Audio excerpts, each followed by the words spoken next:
Okay. We're in there. Well, praise the Lord for that. Yes, praise God. Thank God. Yes. All right, let's get this bad boy going. Let me pause, well, not pause, but let me turn my YouTube down so it won't interfere with what we got going on.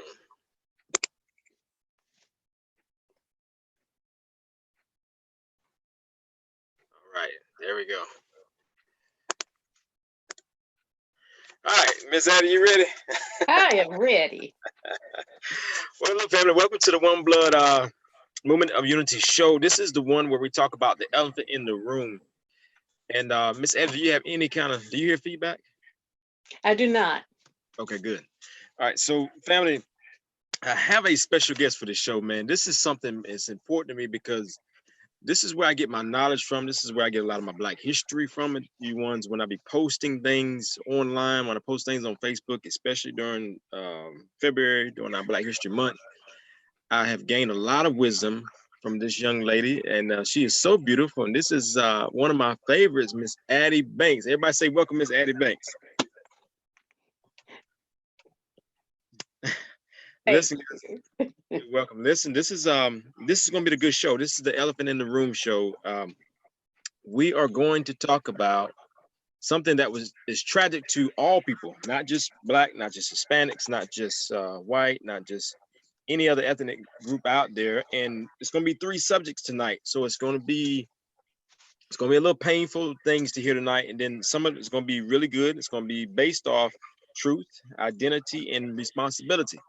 So we really want to hit it kind of hard because these are conversations that people have in their at their round table, but it doesn't get exposed. So when you don't expose what's talked about at the round table, where's the conversation going? It's only going in that one little circle. And the understanding, where's the understanding going? It's only going in that one circle. So if it's only that circle that's in the understanding mode, then how can you expect anybody else to understand anything outside that circle? You always having that look on your face. It's like, man, why don't they understand me? Well, they won't understand you because you won't get out your circle and have these type of conversations so we can move forward in our life and we can gain interest, we can gain identity, we can gain responsibility, and we can gain a whole lot more love if we express it in a different format. So this is what this show is about, man. We're going to talk about the elephant in the room. I am going to start off with Miss Addie Banks. I want you to introduce yourself a little bit more. Tell them just a little bit about you and let us know what you got going on. Thank you so much for having me this evening.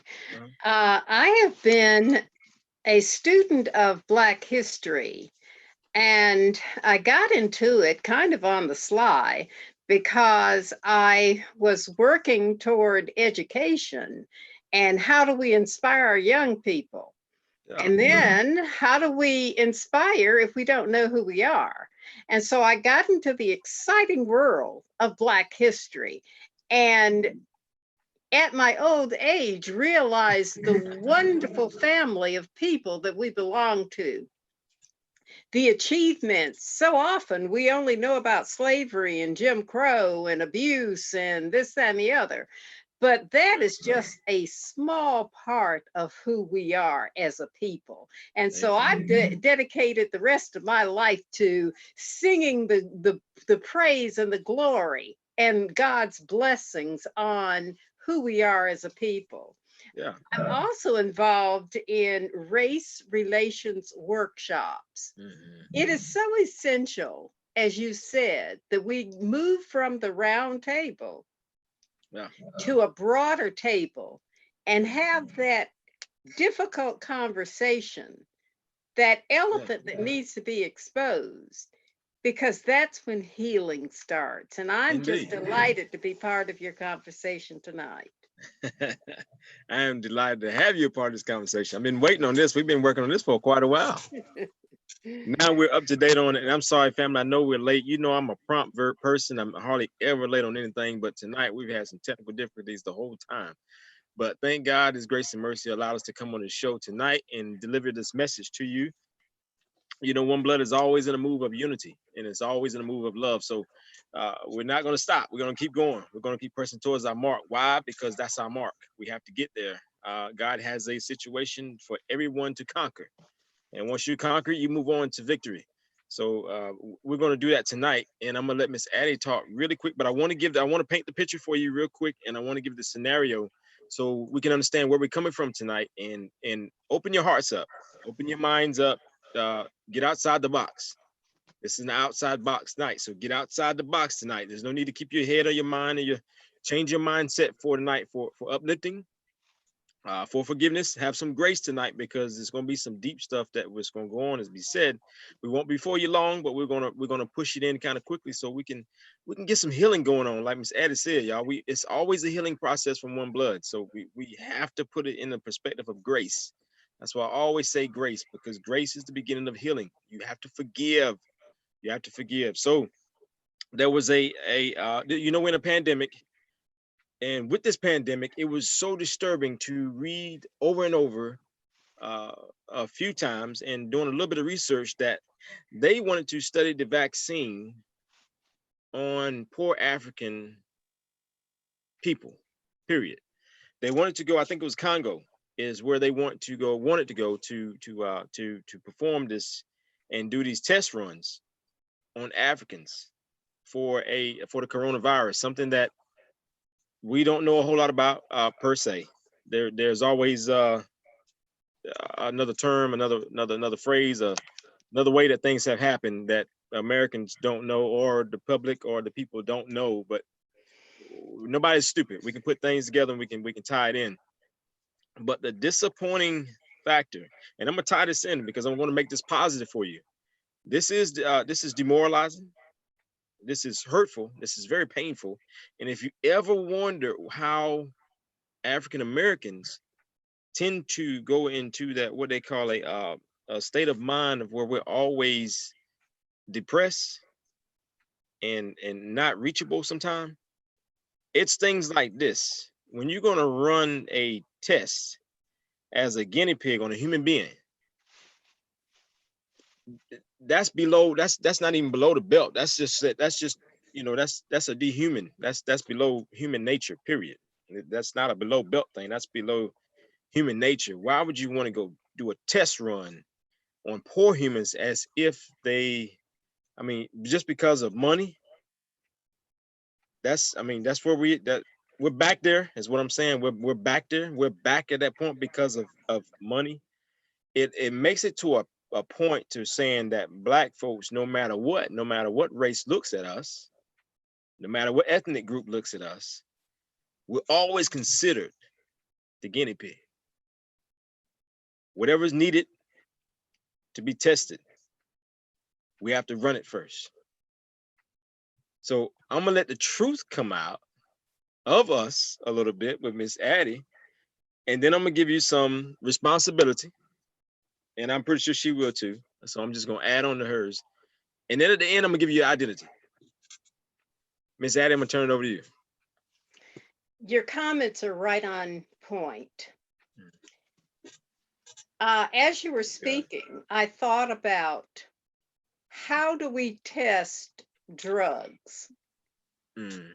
We use mice. Right. We use animals. Why? Because we have determined that they're expendable. Wow. We have attached a value to them that is less than a human. And therefore, if they die, if they live, then we say, thank you. You have lived your purpose to help us find a cure for our diseases. When we study race relations, one of the things that is fundamental is who is valued and who is expendable. Therefore, it doesn't surprise me, just like the syphilis study in America, that even though syphilis was a disease experienced by people all over the world, syphilis studies were done on poor Black men in the South. Ain't And that not beside? even honestly. They were thought that they are all of them were receiving the drug while they watched them die. Wow. So when we see decisions made like this, you apply a couple of standards. Number one, who's making the decision? Right. Number two, who's benefiting from the decision? And number three, who is being sacrificed by the decision? We have to come to terms with those things before we can begin to talk about race relations, because it is so much more than how we feel. It is so much more than the emotions. It's economic. And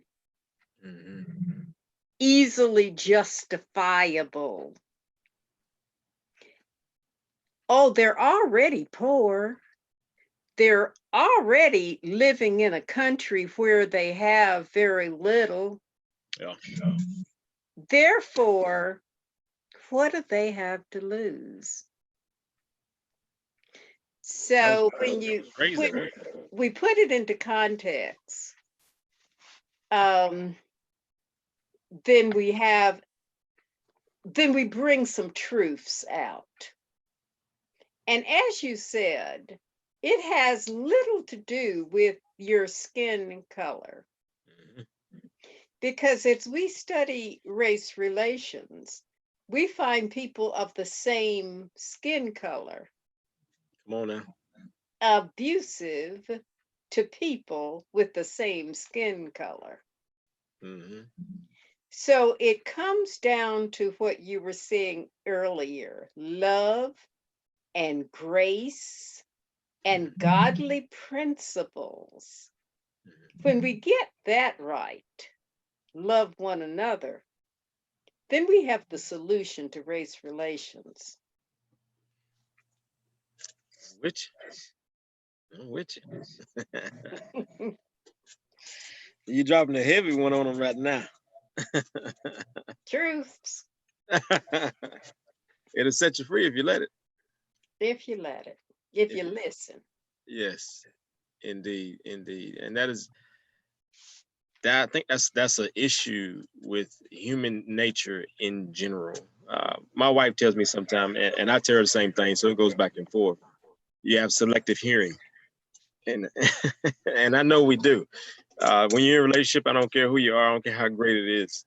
Any kind of relationship, you always have at some point you have selective hearing. Some things you hear, some things you don't, some things you don't want to hear. So I believe that's a common thing in humanity. Let me touch on the responsibility, if you don't mind. Go ahead. Now, Miss Addie has been so beautiful and so graceful to give us some truth. As she has stated, these are the questions I want you to think about, family. Who is expendable? And like she said earlier, at what expense? And on the other side of it, who's the sacrifice? Now let me give you your responsibility with those three words. Who wants to be the responsible one for any action? So in an oppressed mind set, the blame is always not on that individual color, not on the individual race. The blame is always on the opposite color and the opposite race. So when we're in that type of mindset, where does your responsibility for you kick in?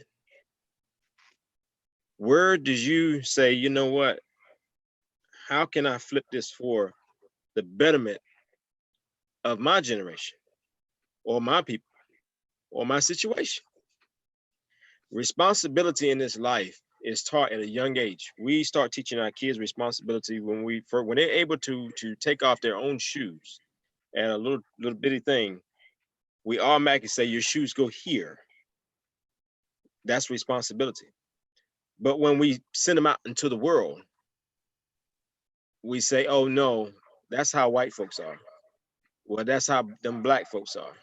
Well, that's how Mexicans are. That's how Chinese people are. Did we forget where we placed our shoes? Have we forgot how to walk? Did we forget the mindset that was taught to us for how to get our shoes back on our feet and walk? Get this concept. This is responsibility. If you don't are not, and I say this all the time when I'm doing all my speeches, if you don't have an understanding of yourself, it's impossible to understand me. So how can we get through racism? How can we get through this pandemic right here? This is, like I said, this is a hurtful one. This is a very painful one because it hits home. It brings back not memories on me. It brings back memories of reading, not nothing I've ever been through. I've never been a test rat, you know, except when you go in the military. That's a whole nother ball game. But I've never been a test rat or any subject that somebody was doing a test on for the uplifting of their income. But to read about it and to actually be a part of this at this day and time in the 2000 era is so far of a setback. Only if we allow it to be. Now you ask, well, what is One Blood doing to take responsibility? One, we're doing this show. That's for one. We're taking back who we are. Now I'm about to tell you responsibility and identity. The second part is everything that One Blood is doing with the kids, feeding them knowledge and wisdom on who they are. I don't care if they're white. I don't care if they're black. I don't care if they're Hispanic. Their race does not bother me. Their ethnicity does not bother me at all. It's a child to me, period, that needs to learn how to be respectful and their responsibility. They have to know how to put their shoes back on. They got to know where to put them. And if we're not going to take responsibility to consistently teach them that, how can we expect them ever to learn how to deal with these things that are going on in the world now today, especially with racism? They don't understand themselves. We left that mark off. We cut it off right there. The shoes. That was as far as we went. Now, fathers, especially fathers that are my age, let me tap into identity. If we're not teaching our children their identity, if they're not seeing us doing greater works in the community, if they're not seeing us read our word, if they're not seeing us pray, if they're not seeing us treat our wife right, our constituents right, our employers right, our employees right, whichever direction that you may go, women in the world right, if they're not seeing consistent greatness coming out of us, if they're only seeing the oppressed things like, hey, this country here, meaning United States, want to take a vaccine over to Africa. So who's raising your child? Because they're reading that, but dad is just saying, oh man, that's just how America is. That's just how white folks is. Instead of saying, son, let me sit down and let's talk about this. Let me show you what we should do versus let me oppress your mind and put you in a mindset that that's how they are. The more we keep saying that's how they are, life and death lies in the power of tongue. For them that love to eat the fruit thereof. The more we say that's how they are, the more we pull away from what Miss Addie started out with, the truth. The more we say that's who they are, that's how it is, that's how it's going to be. We're just going to be in the oppressed mind. We're going to stay poor. We're going to stay in this mindset that only whites hate blacks, only blacks hate blacks.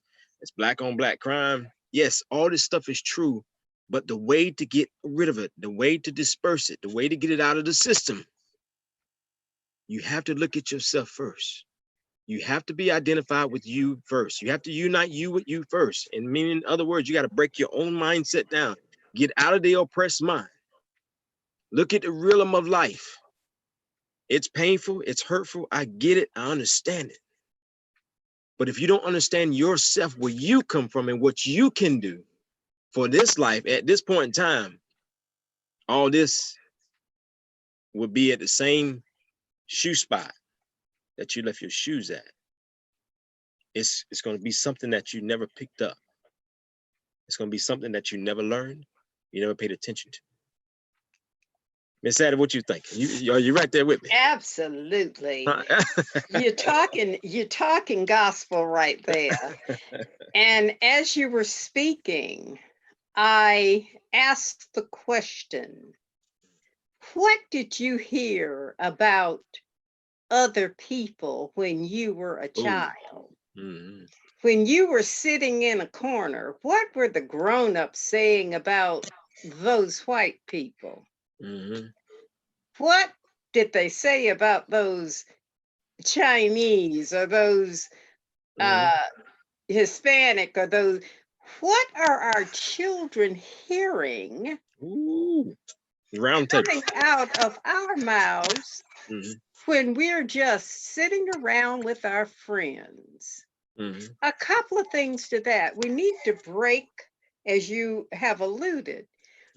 We got to pick up our shoes and put them at a higher place. Because the day for falling back on just saying anything around our children teaches them that the people that they look up to and respect absolutely feel this way. In race relations, one of the things you hear all the time is, why are those Black people still talking about slavery? If they would put that behind them, then they would be much further ahead. But if every generation, youngsters on the floor playing with their trucks and the toys, are being schooled on what Black people are and what Black people do, and when they share the same truths in their own mind with their children, that's why, and with their children, then generations, we bring our slavery with us. But as you said, it ain't about just white skin. What are we saying as Black people? Not just about white people. What are we saying about Black people to our children? So that responsibility and that identity is a two-edged sword. Yes, indeed. Yes, indeed. You stood up on me on that one. I see you stood up on me.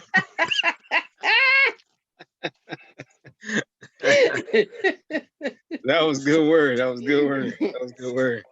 But yes, indeed, it does something to the mindset. You know, there's a mindset that you can have, and there's a mindset that you can create. All that ties in with choice, and it goes back to responsibility and identity. What are we showing our kids who to be? And just like you said, Miss Addie, they'll never see the good until they get older. And then by that time, they've done passed that foolishness along. And then they get, a little older and they're like, dog, I should have taught you a different way. And then their children or sons do the same thing. You always have one or two that slip through the cracks, which is a blessing. That's God's grace and mercy on them. And those are the ones that change. And that's what, for me, that's what I believe in my heart. That's what One Blood is doing. It's starting a domino effect. I'm encouraging, what God is encouraging me to do is to give people who they are first. And in other words, God is saying, look, I need people to understand where they come from. I need people to understand who they come out of.